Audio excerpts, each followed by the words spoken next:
नमस्कार, हमारी खास पेशकश देख रहे हैं आप। आपके साथ में हूं दिव्या तिवारी।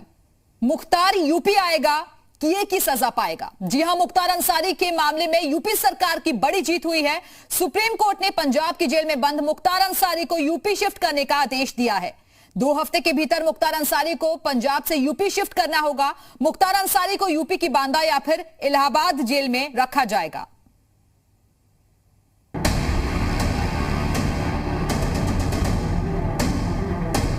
यूपी में दहशत का दूसरा नाम बन चुके मुख्तार अंसारी की कोई चाल काम नहीं आई। पंजाब पुलिस की कोई दलील काम नहीं आई।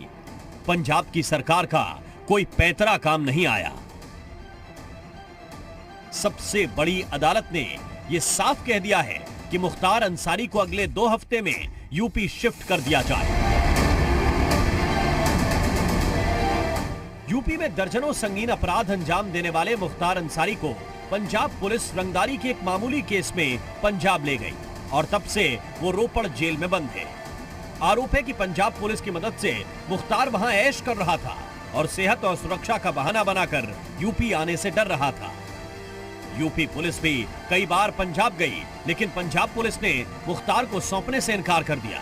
इस बीच मुख्तार जेल से ही हर केस में तारीख पर तारीख लेता रहा और गंभीर केस पेंडिंग पड़े रहे। अब सुप्रीम कोर्ट ने मुख्तार को यूपी भेजने के आदेश दिए हैं, तो ये उम्मीद भी जगी है कि मुख्तार के सताए लोगों को जल्द इंसाफ मिलेगा।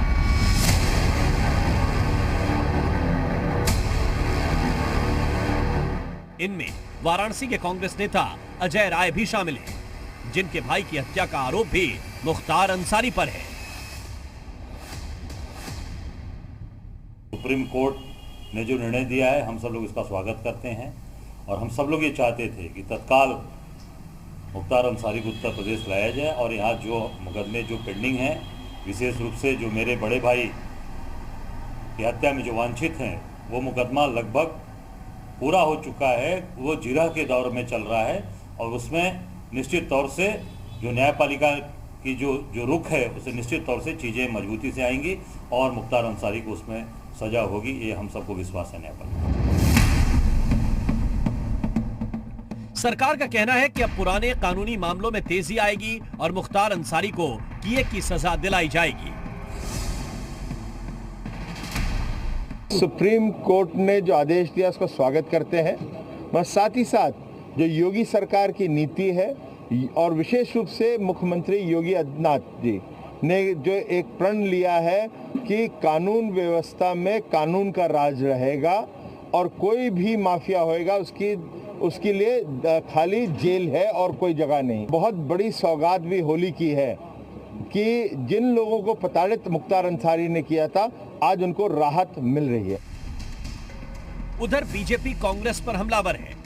बीजेपी का आरोप है कि कांग्रेस माफियाओं के साथ है, तो कांग्रेस कह रही है कि कोर्ट के आदेश पर अमल होना चाहिए। अमरिंदर सिंह, जिनके ऊपर श्रीमती प्रियंका वाड्रा और राहुल गांधी का हाथ है, उन्होंने मुख्तार अंसारी उत्तर प्रदेश न पहुंच पाए, इसके लिए सुप्रीम कोर्ट में एड़ी चोटी लगा रखी थी। लेकिन आज माननीय सर्वोच्च न्यायालय ने फैसला दिया कि 2 हफ्ते के अंदर मुख्तार अंसारी को उत्तर प्रदेश पुलिस को सौंपा जाए, उत्तर प्रदेश की सरकार को सौंपा जाए। जिन मुकदमों का ट्रायल नहीं हो पा रहा था, वो ट्रायल होंगे और ऐसे लोगों को न्याय मिलेगा।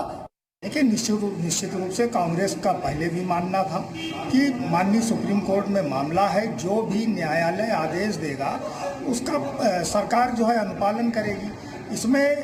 इससे अधिक कुछ है ही नहीं। आज माननीय सुप्रीम कोर्ट ने फैसला दे दिया है। अब उत्तर प्रदेश की सरकार अपनी पुलिस को भेज के जब चाहे मुख्तार अंसारी को यहाँ पर सुप्रीम कोर्ट के फैसले के बाद इससे बेहतर और क्या कहा जाए। वैसे मुख्तार अंसारी के यूपी आने से तो कई लोगों को न्याय की आस जगी है, लेकिन सवाल ये कि मुख्तार के यूपी आने से नुकसान क्या हुआ, आखिर परेशानी किसे हुई।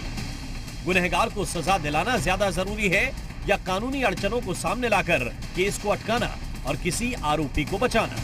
और सवाल ये भी कि इतने लंबे आपराधिक इतिहास के बावजूद वो कौन सी ताकतें हैं जो मुख्तार की पालनहार बनी रही। ब्यूरो रिपोर्ट, जी मीडिया। सुप्रीम कोर्ट के मुख्तार अंसारी को यूपी शिफ्ट करने के आदेश को लेकर ADG law and order Prashant Kumar ने कहा है कि यूपी पुलिस इसके लिए पूरी तरह से तैयार है और जैसे ही आदेश मिलेगा पुलिस मुख्तार अंसारी को यूपी लेकर आएगी। उन्होंने कहा कि मुख्तार अंसारी पर दर्ज आपराधिक मामलों में यूपी पुलिस कड़ी पैरवी करेगी ताकि पीड़ित लोगों को इंसाफ मिल सके। जो भी निर्देश हैं उसका 100% अनुपालन कराया जाएगा। प्रयास यही होगा कि हम लोग जो भी केसेस यहाँ चल रहे हैं उसमें प्रॉपर गवाही कराएं और उसमें कन्विक्शन सिक्योर करें सक्षम न्यायालय से, ताकि जो दोषी है उसको सज़ा मिल सके और जब आदेश आएगा हम उसका 100% अनुपालन करा के उत्तर प्रदेश लाएंगे और आगे की कानूनी कार्रवाई की जाएगी। और अब आपको बताते हैं कि मुख्तार ने कैसे यूपी में अपराध का राज कायम किया और कैसे फिर वो राजनीति में आया। पहले घर पर बुलडोजर,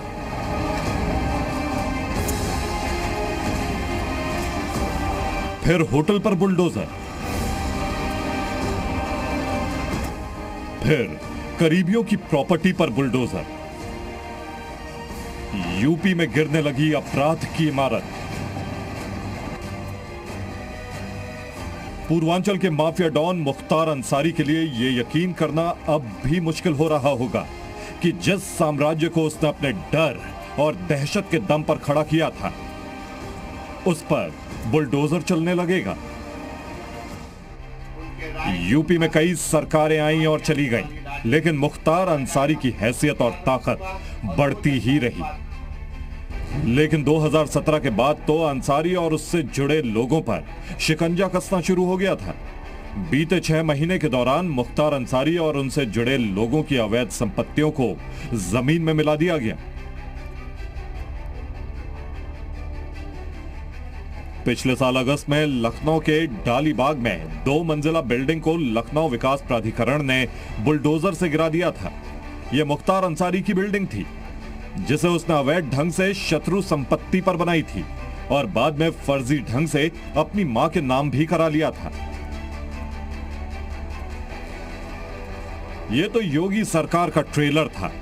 इसके बाद गाजीपुर, मऊ और वाराणसी में भी मुख्तार के अवैध संपत्तियों पर बुलडोजर गरजा। योगी आदित्यनाथ की सरकार में मुख्तार अंसारी के खिलाफ कार्रवाई इतनी तेज क्यों हुई, इसके लिए आपको 16 साल पीछे की कहानी समझनी होगी। 2005 की यह तस्वीर उस वक्त की है जब मऊ में दंगे हुए थे। मुख्तार अंसारी खुली गाड़ी में दंगे वाली जगहों पर घूम रहा था। तब यह आरोप लगा था कि दंगों को भड़काने का काम मुख्तार अंसारी ने ही किया था। इन दंगों के बाद 2006 में गोरखपुर से तत्कालीन सांसद योगी आदित्यनाथ ने मुख्तार अंसारी को चुनौती दी थी कि मऊ आकर पीड़ितों को इंसाफ दिलाएंगे, लेकिन उन्हें मऊ जिले में दोहरी घाट में रोक दिया गया था। स्वयं पूरे देश ने देखा था कि गाड़ी में बैठ करके असलहा लहराते हुए दंगा कराने में बहुत बड़ी भूमिका का निर्वहन किया, जिसको पूज्य योगी जी ने चुनौती दिया कि हम स्वयं मऊ आएंगे और जो भी अत्याचार हिंदुओं पे है उसके लिए न्याय करेंगे और मुख्तार अंसारी के खिलाफ कार्रवाई कराने के लिए दबाव बनाएंगे। इसके 3 साल बाद 2008 में योगी आदित्यनाथ आजमगढ़ जा रहे थे। तब उनके काफिले पर हमला कर दिया गया था। उनकी गाड़ी में तोड़फोड़ हुई थी। उपद्रवियों ने आगजनी की कोशिश भी की थी। उस वक्त योगी आदित्यनाथ ने संकेत दिया था कि उन पर किसने हमला करवाया था। प्रशासन, गाड़ी के आगे लेट जाओ, राष्ट्र पुलिस, गाड़ी के आगे लेट जाओ, राष्ट्र पुलिस कैसे लेके जाएगी, और यहाँ के जो मुस्लिम आतंकवादी हैं जिनके खिलाफ ये लड़ाई प्रारंभ की गई है उनका गठजोड़ उजागर हुआ है। पुलिस की मौजूदगी में हमारे काफिले पर हमला किया गया। पुलिस मौन बनी रही और यही नहीं, लगातार उनके द्वारा मुस्लिम पक्ष के द्वारा गोलियां चलाई जा रही थी, गाड़ियों को तोड़ा जा रहा था। पुलिस मौन बनी रही। हम लोगों ने चेतावनी रैली यहाँ पर रखी थी। रैली हम लोग किए हैं, इस लड़ाई को आगे बढ़ाएंगे।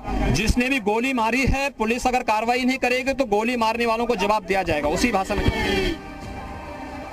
आजमगढ़ हमले में कुछ लोगों ने मुख्तार अंसारी का हाथ होने का भी आरोप लगाया था। हालांकि यह सिर्फ आरोप था, इसकी पुष्टि कभी नहीं हुई।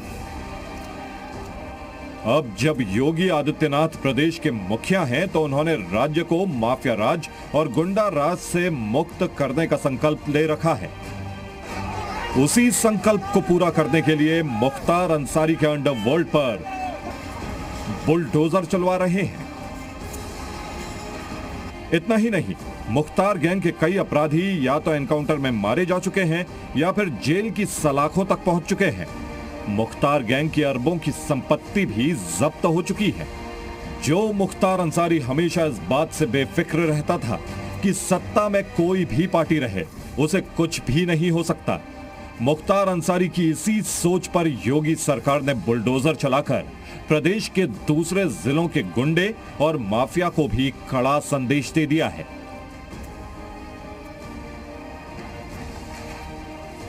ब्यूरो रिपोर्ट, जी मीडिया। अपराध की दुनिया को राजनीति के पर्दे से ढकने वालों में मुख्तार अंसारी भी शामिल है और वो 1996 से लगातार विधायक चुना जाता रहा है।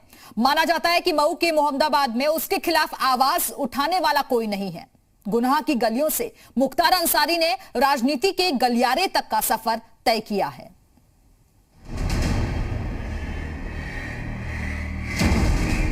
हत्या का केस, अपहरण फिरौती का केस, गैंगस्टर एक्ट, दंगा भड़काने का आरोप।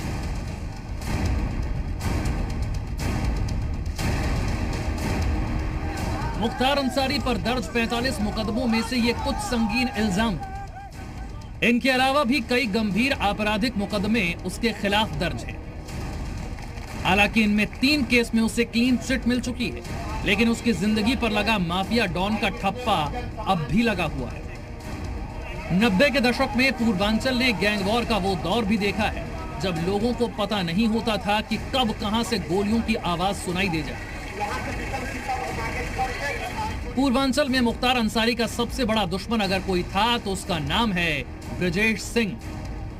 ब्रजेश सिंह और मुख्तार अंसारी गैंग के बीच कई बार गैंग वॉर की घटनाएं पूर्वांचल को दहला चुकी हैं। अपराध के काले धब्बों को छिपाने के लिए मुख्तार ने राजनीति का सफेद कुर्ता पहन लिया और 1996 में पहली बार मऊ से विधायक चुना गया। तब से वो लगातार मऊ से विधायक चुना जाता रहा है। मुख्तार की मंशा थी कि वो विधानसभा के बाद लोकसभा में सांसदों की कुर्सी पर भी बैठे और इसी ख्वाहिश में 2009 में मुख्तार अंसारी ने वाराणसी से लोकसभा चुनाव भी लड़ा था, लेकिन उसे हार मिली। हालांकि भाई अफजाल अंसारी मौजूदा समय में गाजीपुर से बीएसपी सांसद हैं। मुख्तार अंसारी को यूपी के लोग माफिया डॉन समझते हैं, लेकिन बहुत कम लोगों को मालूम होगा कि उसके परिवार का राजनीति और देश सेवा से नाता पुराना था। मुख्तार अंसारी के परदादा मुख्तार अहमद अंसारी आजादी से पहले भारतीय नेशनल कांग्रेस के संस्थापकों में से एक थे और कांग्रेस के कार्यकारी अध्यक्ष भी रह चुके हैं, जबकि नाना ब्रिगेडियर उस्मान अंसारी कश्मीर में देश के लिए शहीद हुए थे। अच्छे पारिवारिक इतिहास के बावजूद मुख्तार ने अपराध का रास्ता चुना। आरोप तो यहाँ तक लगते रहे हैं कि वोटरों को डरा धमकाकर उसने कई बार चुनाव में जीत हासिल की। अब 2005 से मुख्तार जेल में बंद है, लेकिन जेल में रहकर ही हर बार चुनाव लड़ता है और जीतता आया है। मऊ और गाजीपुर मुख्तार अंसारी की राजनीति और अंडरवर्ल्ड का गढ़ रहा है, लेकिन योगी सरकार में अब उसके अपराध का साम्राज्य जमींदोज हो रहा है। ब्यूरो रिपोर्ट, जी मीडिया।